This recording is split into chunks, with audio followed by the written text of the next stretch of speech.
നമസ്കാരം. രക്ഷസിന്റെ ആരാധനയെ പറ്റിയാണ്. അത് വളരെ ഗൗരവമുള്ളതാണ്. എന്താണ് ഈ രക്ഷസ്? രക്ഷസ് എന്ന് കേൾക്കുമ്പോൾ എന്തോ ഒരു ഭയം പോലെ ചിലർക്ക് തോന്നാറുണ്ട്. അതുപോലെ മറ്റ് ചില സങ്കല്പങ്ങൾ കടന്നു വരാറുമുണ്ട്. അതിലേക്ക് ഞാൻ വിശദമായിട്ട് കടക്കുന്നില്ല. പക്ഷേ അത് ഒട്ടും തന്നെ ദോഷകരമായ ഒരു ഭാവമല്ല.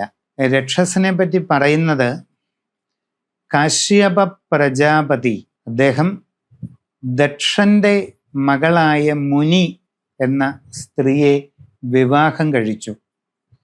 കശ്യപ പ്രജാപതിക്ക് ദക്ഷപുത്രിയായ മുനി എന്ന ഭാര്യയിൽ ജനിച്ച സന്താനങ്ങളാണ് രക്ഷസുകൾ. അത് വളരെ വിശേഷപ്പെട്ട ഒരു വിഭാഗത്തിൽപ്പെട്ടതാണ്. വൈഷ്ണവ സ്ഥാനങ്ങളിലെല്ലാം അനുയായി ദേവതാ ഭാവത്തിൽ അതുണ്ട്. അതോടൊപ്പം ചില സ്ഥലങ്ങളിൽ നമ്മളുടെ കുടുംബത്തിൽ തലമുറകൾക്ക് മുമ്പ് കഴിഞ്ഞുപോയ കാരണവന്മാരെ വെച്ച് ആരാധിക്കുന്നതിനെയും രക്ഷസുകൾ എന്ന് പറയാറുണ്ട്. ഈ രക്ഷസുകളുടെ സ്ഥാനം പലപ്പോഴും സമചതുരാകൃതിയിൽ കരിങ്കല്ലിൽ തറകെട്ടി അതിൻ്റെ മുകളിൽ കുറച്ച് ഉയർത്തിക്കെട്ടിയ ഒരു ശിലാപീഠം, അവിടെ മഞ്ഞപ്പട്ട് വിരിച്ചിരിക്കും. അതിൻ്റെ മുകളിൽ ചിലയിടങ്ങളിൽ വെള്ളി കെട്ടിയ ചന്ദനമാല വെക്കും, ചിലയിടങ്ങളിൽ വെള്ളി കെട്ടിയ രുദ്രാക്ഷമാല വെക്കും. ശൈവരക്ഷസ് വരുന്നിടത്ത് വെള്ളി കെട്ടിയ രുദ്രാക്ഷമാലയും വൈഷ്ണവരക്ഷസ് വരുന്നയിടത്ത് വെള്ളി കെട്ടിയ ചന്ദനമാലയും പ്രതീകമായിട്ട് വെക്കും. ഗുരുകാരണവന്മാർ, നമ്മുടെ കുടുംബത്തിൽ കഴിഞ്ഞുപോയ തലമുറയിലെ കാരണവരാണ് രക്ഷസായിട്ട് വരുന്നതെങ്കിൽ അവിടെ നമ്മൾ പ്രത്യേകം തയ്യാർ ചെയ്ത മെതിയടി സൂക്ഷിക്കാറുണ്ട്.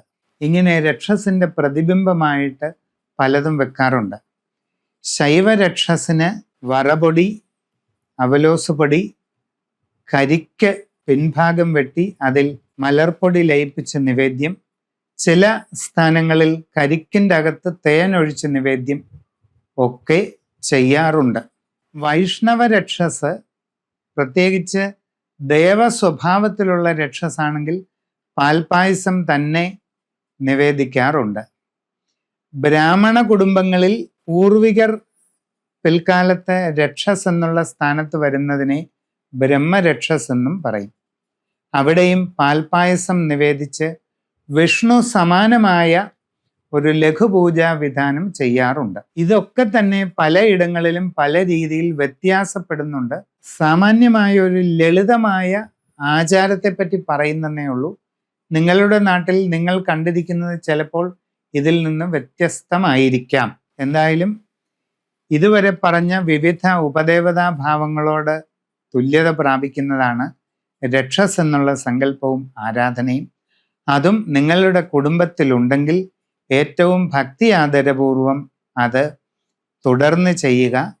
ഏതെങ്കിലും സംശയഭാവങ്ങളോ ചിന്താക്കുഴപ്പങ്ങളോ ഉണ്ടായാൽ താമ്പൂല രാശി നിശ്ചയിച്ച് എല്ലാ കാര്യങ്ങളും അതിനനുസരിച്ച് അറിഞ്ഞ് വേണ്ട പ്രതിവിധി ചെയ്ത് മുമ്പോട്ട് പോവുക.